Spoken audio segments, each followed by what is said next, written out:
Hi and welcome to another episode of the Career Stories podcast. My name's Joe. And I'm Carrie.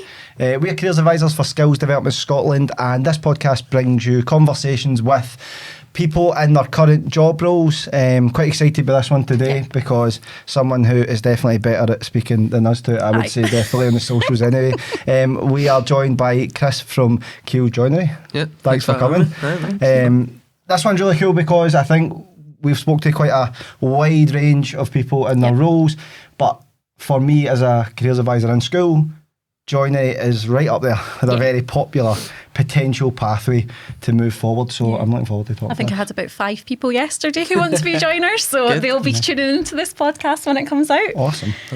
But yeah, so before we kind of dive into the main chat, so what we usually do is we talk about things like subjects, how you got into the job, but actually it'd be good to kind of start a little bit differently today. So what we'd quite like to do is think about what was your first job and what did you do with your first salary?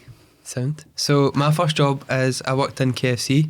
And my first salary, I bought a pair of white Converse. They were like £40. Nice. And I was so proud of them, and then they got dirty and I just lost them. I don't know what happened to them. But I don't know how old you are. I'm not going to ask because that would be well rude. But like when I was wearing Converse when I first got them, it wasn't cool to have them really clean. It was like you wanted them a bit dirty. Whereas now it's like you want them a lot cleaner. Everything needs to be pristine. Exactly. Whereas I was like, oh no, they're too clean. Like getting them dirty and that. Instagram effect in it. It would have been perfect. Right, so we're really excited by this one because as careers advisors, all we hear is about people wanting to be joiners. How did you not say you had 5 the other day? I had about 5 yesterday. I'm doing S3 option choice appointments, so we're speaking to every single third year in my school, and yeah, a lot of them want to be joiners. So for people that don't know you though, why don't you introduce yourself, your role?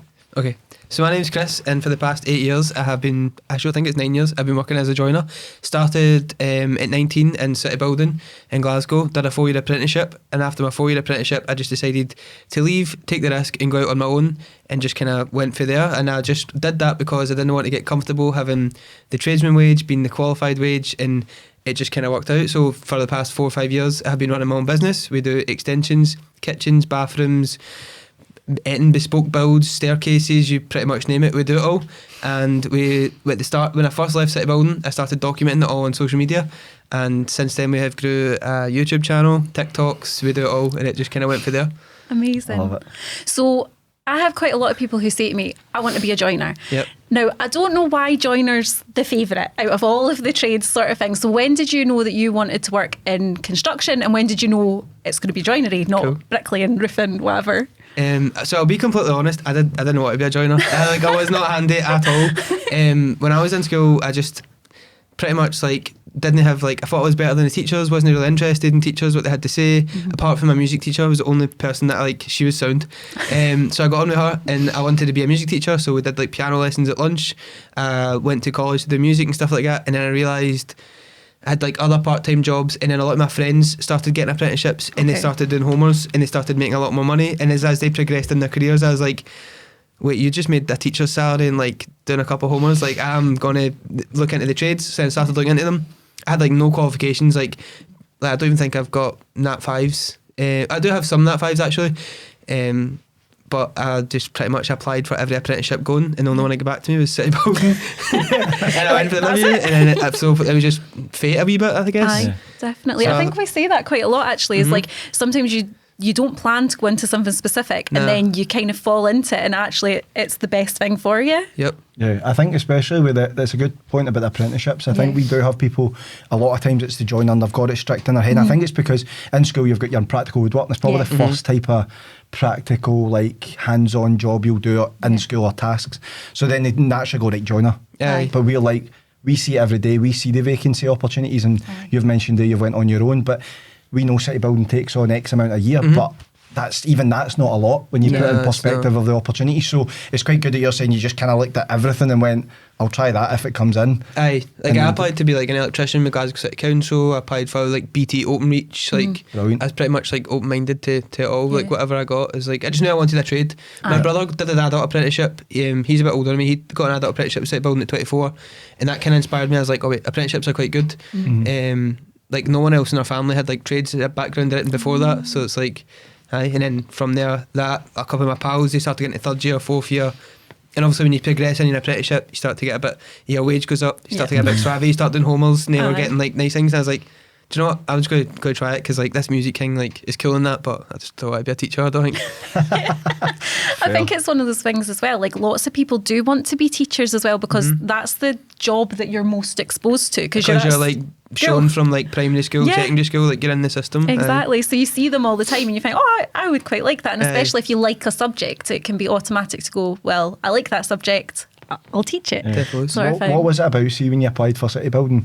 So obviously that process, I mean, you're in with probably quite a lot of other guys or girls and trying to kind of secure a place. What about, was anything about that you found difficult, or was it quite, like, because it's your first big interview or your first big process of going for a job? How did you find that? No, so I left school in 4th year and I just like wasn't interested in school. I was like, I'm making money. Like I'm money driven, and that's what like kind of drove me to do that.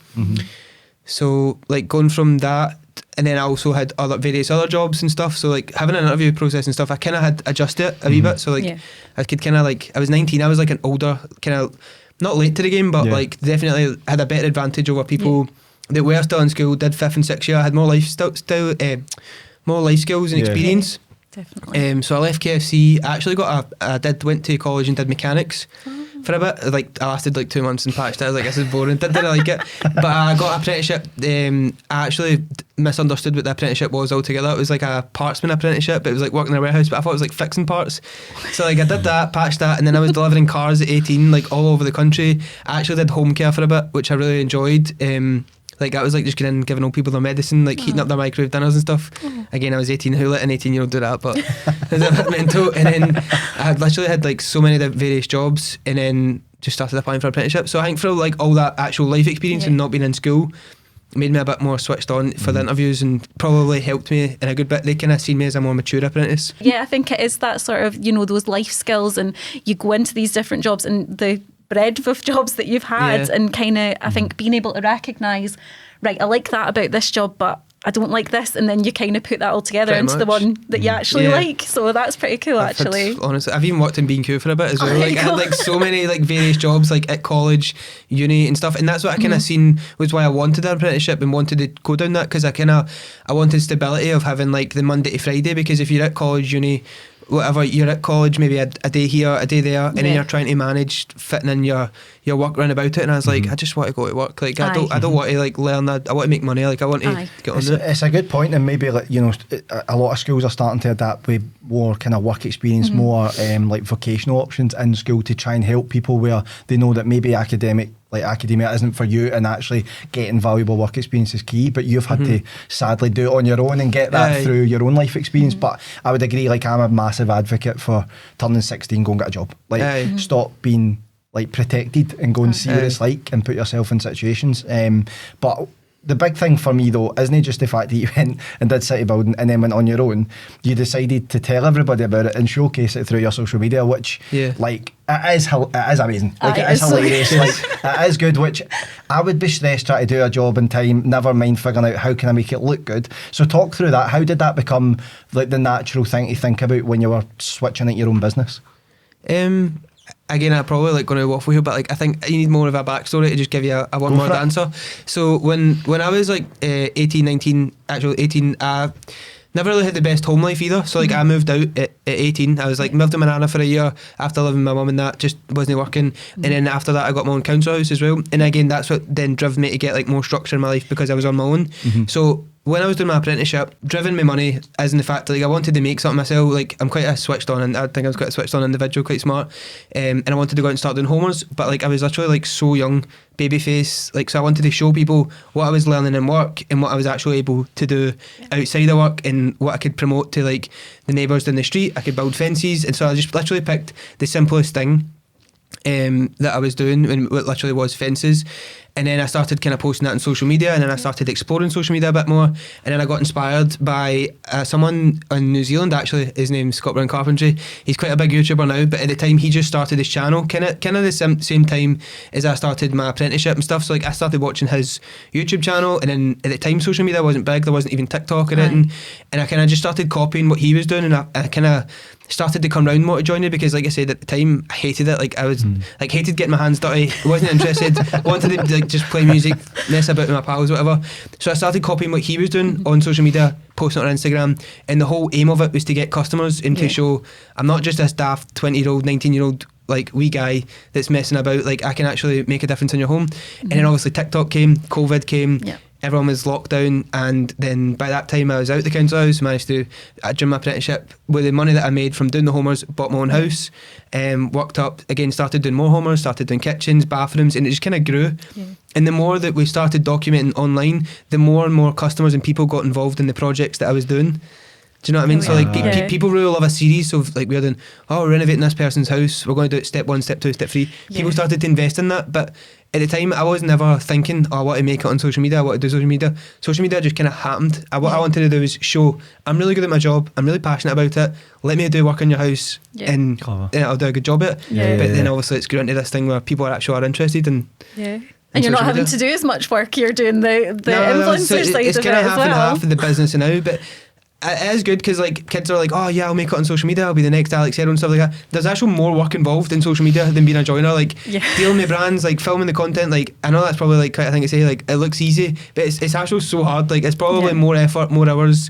Like one of our YouTube videos, it may be a 10-minute video, there's like 50 hours of editing that goes into that, as well as that like you're filming it all, you're actually having to do the work. It's not like I'm just going to Ibiza a wee trip or doing a pretty little thing haul or anything like that. They actually need to do the work, and it's like it makes your job 10 times harder because you're having to set up the camera and do it. So like, I know a lot of kids can be like inspired by the flashiness of social media, but like get your trade first and like the fundamentals of your trade, like that's so important as well. We've had a few people, obviously social media is a big part of their business now, and they all say that, like, and they hate, like a couple of times I've almost apologetically been like, I mean, I know it's only social media, but it's hard work, like it is. It's a graft. It's not as simple as just like I put my camera up and that's it. There's obviously so much, especially now I think with the attention span of people now, you need to catch them quickly. I'm quite geeky. Like I study social media, like I study analytics, I study what people are doing, what posting trends, what like, and I look at people in other niches, I look at what girls doing or makeup, like I look at like vloggers, travel vloggers, and like that takes a lot of time as well, like studying it, studying analytics, knowing how to structure a video and stuff. But it's a lot of work, and it's a whole other trade, it's a whole other industry in itself. Like there's a reason why there's like media companies and businesses that are doing it. Absolutely. Definitely. And I think that's like you've touched on it there as well, the attention span. Like I say, we're meeting with pupils in school quite often, and there's people like I'll say to them, you know, when you're getting to know them, you'll speak to them about, what do you do in your spare time? What do you like? Do you like watching films? Do you like watching TV series? And they're like, no, I just watch my phone. And it's like, and it's that, and like even like my stepdaughter, she's watched like a whole series of a film on YouTube Shorts, and I'm like, why don't you just watch the film? And she's like scrolling through it, she's like going through it, and I'm like, just watch the whole film, and she's like, no, I've not got the attention span for that, and I'm like, but you've just watched the whole thing. It's different, and it's so different. But you mentioned a bit about the fundamentals though, so obviously to get you to this point where you've been more successful, you still had to do the graph for a few years. Definitely, you still need to learn your trade, you need to be good at it. If anything, posting on social media has made me better in my job because you're criticised by like every guy that's got 50 years experience, like they're right on the comments, you made this mistake, you made that mistake. In every job, because I'm posting on social media, I'm trying to improve my standard of work every single time, try to get tighter latches, tighter hinges, better whatever, like, and obviously make the job smoother for the customers. Like you're just scrutinised, you're in the public eye, and it is what it is. So definitely. What was your your apprenticeship? Obviously we kind of skirted over with city building, but you did that for a few years. What was that experience like for you? Because ultimately that might be the first step for the people that are moving into joinery themselves. So can you talk a bit about like certainly what your shift was like and what the experience was like, what was expected of you, that kind of stuff? So City Building as a whole, like, is just like an amazing company to get an apprenticeship with. Like, because City Building have the money and stuff like that, what you would do is like a week on site, a week off site, and you'd be up at college, and if you didn't understand it and the lecturers had their extra time, there wasn't another class coming in from another block. It was all own City Building's own stuff. So basically how our apprenticeship worked was like that. Week on, for the first year, week on site, week off site. And the great thing as well, it was the vast amount of work you got to do. So that's what I did. And then obviously when you go into first and second year, you spend less time at college, and then you spend more time on site and more time out with the people that's actually working and in the van and stuff like that. And it was honestly, it was really good. I enjoyed my time at City Building. I'm grateful for the opportunity. And obviously, like I said, when they had more funding, I was able to do like advanced craft and stuff, which is like an additional year of college. Again, I was just trying to improve and make myself better. And I think like that was I loved it. It was good. The more people, if you're doing an apprenticeship, the more people you can learn off, the better. Yeah. A good tradesman, bad tradesman, whatever. Like, if you can work with as many people, and again, that like you said, that is the benefit of working with like a big company, because I got to work with, you got every 3 months you got moved around section. So I strongly believe I don't really come for much and stuff, and like I've always wanted to give back. Like I do really enjoy, and I'm really passionate about construction in my job, and like I do believe that it's a better career opportunity than going to maybe university for some people. Some people might like, we need people going, we need doctors and lawyers, right? So still go do that if you're thinking about it. But we do need like more people in apprenticeships and careers like that, and I'm all for it. I think it's good though to be honest. I think because we do say that, you know, we can see the landscape in terms of apprenticeships and what opportunities are out there. We see the challenges, we see the fact that, you know, if for example we talk about the joiner as one of the key ones, but say in a year group, right, I get 15 boys that want to be a joiner, and it's probably, you know, that's probably been generous. You times that of every school in the local area versus the West, and they're all going for apprenticeships. There's not enough spaces to fill it. It's other costs as well. Like you need employers insurance, national insurance. Like there's loads of different things like that that's challenges, but that doesn't mean there's no people out there taking on apprenticeships. There's definitely like chance, and it just means that, like people in schools, you just need to work harder. Like there is definitely opportunity out there, and you just need to go and you just need to knock more doors. That's it, and you'll find that person. And then when you do get the opportunity, don't mess it up. Just turn up, do the basics, turn up 8 till 5 and ask hundreds of questions, and you'll be fine. And I think that's such a good point to make, because like we've got people going out on work experience. I've got a laddie who's out on work experience. He's just starting today. I'm like, I'll be messaging him later to check how he's doing. And I have, you know, we've set him up through somebody that I know through the football. He's going in, he's doing. So he's going on this work experience, and you have to have that sort of thing of conversation beforehand of, he's taking you out and he's going to take you out with please be good. Do your best. You know, nobody's expecting you to be perfect. Nobody's expecting you to know everything, but ask the questions. When he says he's picking you up at 7:30, be there at 7:30. Yeah, exactly. Be there, stood waiting for him. And if people can see that and they can work harder and they can be like, do you know what, I'm going to turn up and I've got an opportunity. It's literally like 4 years of your life. Exactly. 4 years of your life and you're qualified, and if you want to go and do whatever you want, go do it. And because there's other challenges, like the fact that like people don't have, like in general, like the whole country, like people don't have a lot of money to be spending money on extensions or renovations and stuff like that. So as well as that, like it's just like if you get the opportunity, go for it, man. Yeah, definitely. And I think like we've got lots of people going on work experience. It's different. So I'm in the borders now, so it's they're all getting work experience. So it's very different to what it was like when I was in Fife, where they weren't all getting that work experience through school. And the difference in their confidence and the difference in their being able to speak to people, whether they've sometimes you go on work experience and it's not quite like you want to do construction, but you've not managed to get a construction work placement. But actually, like you've said, like you've got all these work experiences from KFC, at home care. They're all really good. And experiences, I think even the talking part, I think something that's always forgotten about with the trades is how important is being friendly and able to communicate, because people are as well, because they'll bam you up, like and people are having you in their home. Like, I'm not being funny. If I had someone come round to do a job and like they were, I don't know, like they were nice and friendly, I wouldn't be like, oh, I'm going to have them for another job. I'd be like, oh, like they did a great job, but I really don't like having them here. Customer service, and that, and like that's what all came for, like being in KFC. Like obviously we used to get told to like upsell like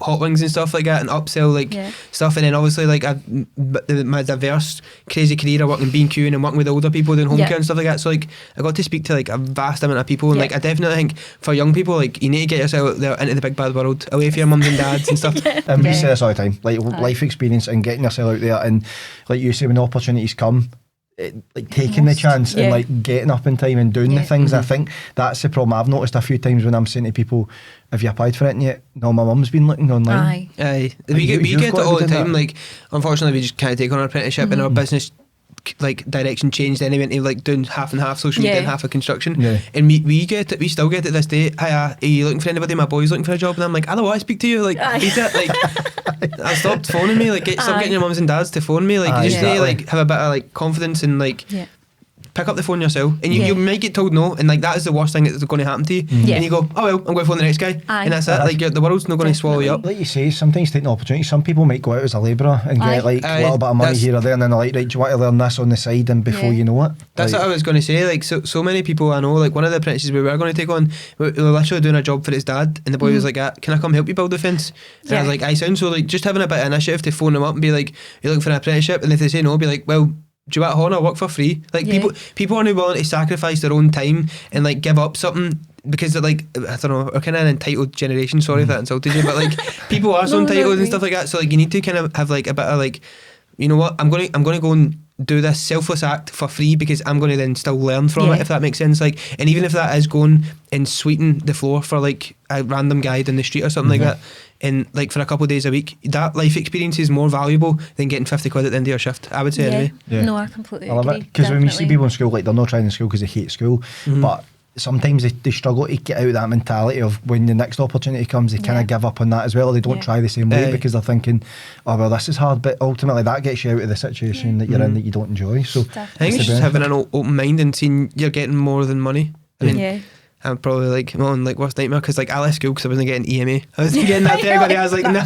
So I got my head in mind, but in school and paid more attention. But like I definitely like now is like being an older, like being more on in life. Like you kind of see like money's like not everything, if that makes sense, and like getting the life skills, getting out there, even getting a shot, a couple of hand tools, editing, like lifting the stuff, like see if you like it, because you might, but a lot of people might say, oh, what I get a apprenticeship, do it for a couple of days and hate it, but if you've volunteered for a couple of days, like you're not going to waste your time, and you're not going to waste the employer's time as well, and take that opportunity for somebody else. No, I completely agree, definitely. So what about you though, right? So you're obviously at this point where you're doing half and half now in your business, and which seems like it's actually harder than the job itself, but what's the next step for you? What do you want to see for this year for your own growth or your own kind of ambitions?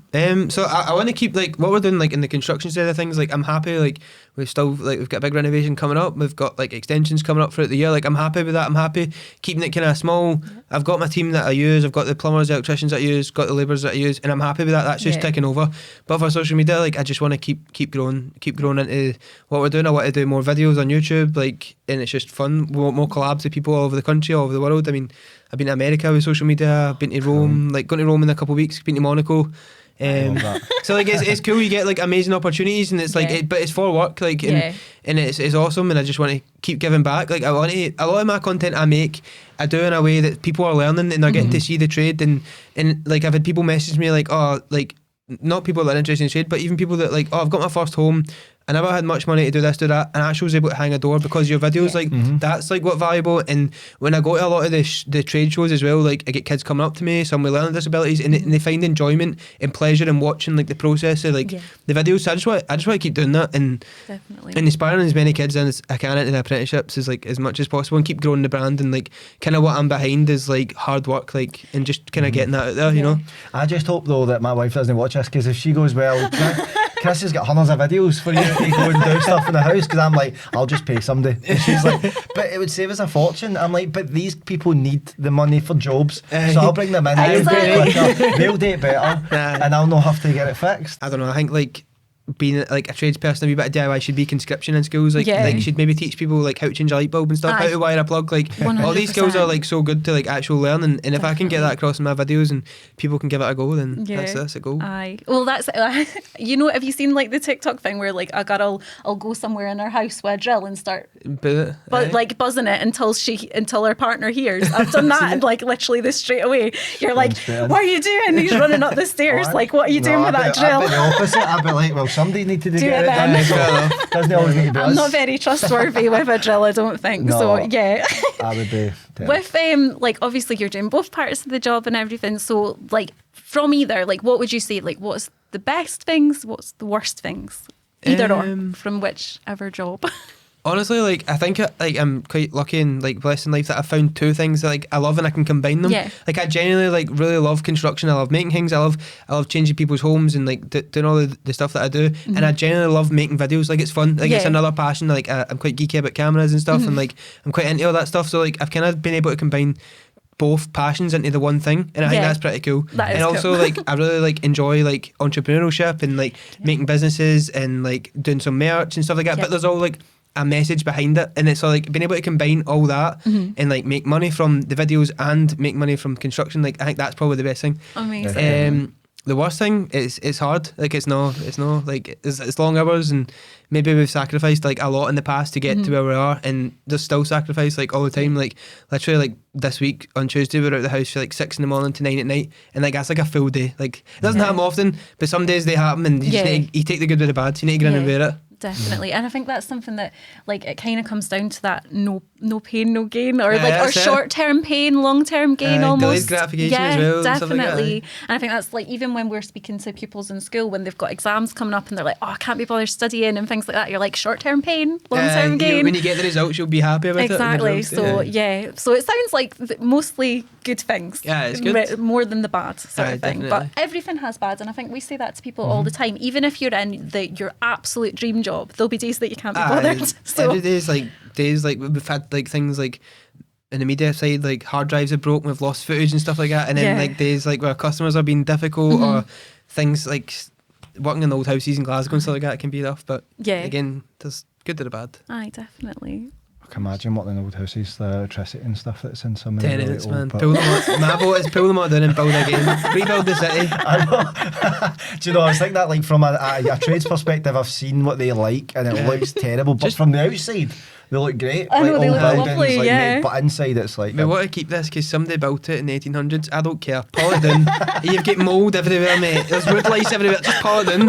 Does the government not just say something about making sure there's no more mould or something? I don't know. Listed buildings. No, some of them to be fair, but I'm talking about like the tenements and stuff like that. Aye, of You course. go up some closes and they're like this, and it's the staircases in Glasgow. And you see the wee doors that you're like, I would fit through. I'd be fine. Nobody else, everyone else banging their heads gone next to in. my hairdresser's, their toilet is through the close next door. Aye. And it honestly, like, I was like, the people, like, it's this bad. It's horrible. So, but we're not getting him in because he's like, we're not doing nice jobs anyway. Exactly. No more, just new builds. Nice ones. Yeah, exactly. Amazing. Well, listen, I mean, it's been a Honestly. brilliant chat for us, and I think this will really be popular, especially for us Definitely. when we can share it among Exactly. young people in our schools and things, and hopefully further afield within SDS. For I sure. have already, because it's one of those things, like, more often in careers we are using social media as a tool. So, like, quite often I'll be saying to people, like, oh, I want to do this job. Like, there was a girl who wanted to be a doctor, and there's like a doctor you can find on TikTok. There'll be someone doing that job that you can find. And I've said your one before as well. That's good. So I've said, go and look at that and see what it's actually like. Well, thank you so much. It's been really good for me. I love it. I think it's been a really good conversation. Yeah, Something that definitely. definitely we're saying that we'll share in our schools, and hopefully our careers advisors will share as well. But conscious that we talked about your social media, we know you just because, you know, For You page is crazy and we caught up with you that way. But what is your socials for people that want to kind of tune in and get to know more about you, but also your job and what you do? Cool. So you can get me at any one of the social media platforms: YouTube, TikTok, Instagram, even Facebook. Just at Keel's Joinery. Even Facebook. Yeah, even Facebook for It's your so mom. out of date. She still uses it.